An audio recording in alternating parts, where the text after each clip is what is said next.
नरेंद्र की एक चीख से होती है। एक मुसाफिर तारानाथ सिर्फ रात गुजारने के लिए नरेंद्र के दरवाजे पर दस्तक देता है।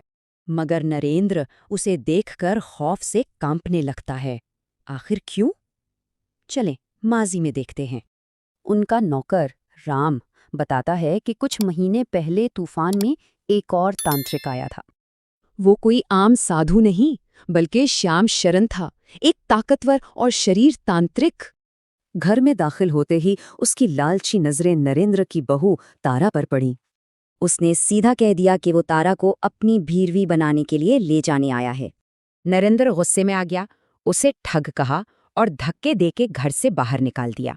निकलते निकलते श्याम शरण ने जाते जाते पूरे खानदान को एक खौफनाक बद्दुआ दी और कसम खाई कि नरेंद्र अपनी बहू को बचा नहीं पाएगा और पूरा खानदान बर्बाद हो जाएगा। और फिर बद्दुआ सच होने लगी। एक के बाद एक अजीबोगरीब वाक़यात होने लगे। फिर एक भयानक तूफान आया और उसी तूफान में तारा पुरस्रार तौर पर गायब हो गई। पूरे 7 दिन तक खानदान उसे ढूंढता रहा, लेकिन तारा का कोई निशान नहीं मिला।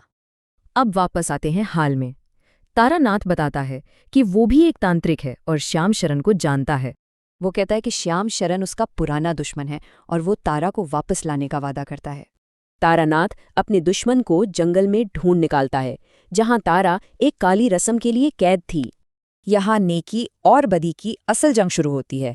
एक तरफ मुहाफिज तो दूसरी तरफ शिकारी। जब श्याम शरण जीतने ही वाला था, तारानाथ ने आखिरी उम्मीद के तौर पर देवी से दुआ की। और फिर कुछ दिनों बाद तारानाथ तारा को लेकर वापस आता है।